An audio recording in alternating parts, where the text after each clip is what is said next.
اللهم صل على سيدنا محمد وعلى آله وصحبه وسلم. aad baan inagu mahadnaqayaa waxa weeyaan ragga warfadiyeenada ee maanta halkan igu yimiday kullay waxaan u malaynayaa malaha waa tii 18 May aanu dabaaldegnay imigayna dhaaftay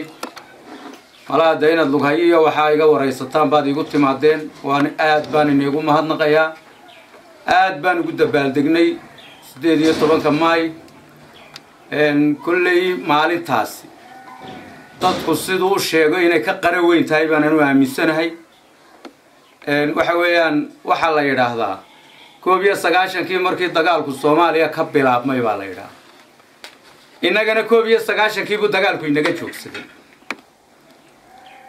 adduunyadu waxay tiraahdaa Soomaaliya ma kala go'aso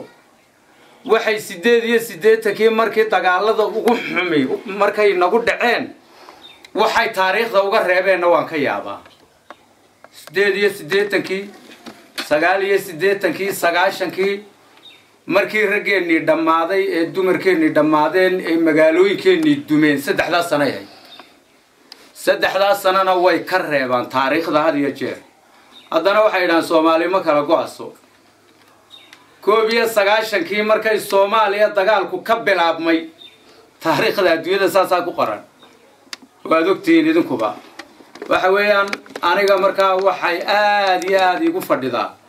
dagaalkii foosha xumaa ee 19 naga dhammaaday eenu dabaaldegnay maalinta 18 May 19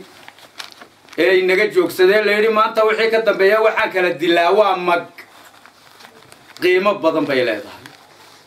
waxa weeyaan la soo noqoshada maaragtaa gooniisku taaga Somaliland waxaba loo aaneeyaa baan u malaynayaa inay malaha qolo u miisaan badan tahay laakiin dagaalka inaga joogsaday iyo dhibaatada inaga joogsatay 19 een adduunyaduna xusin aniga qiimo gaar ah ay leedahay sanad kastana waan soo qaadaa sidaa waan u soo qaadaa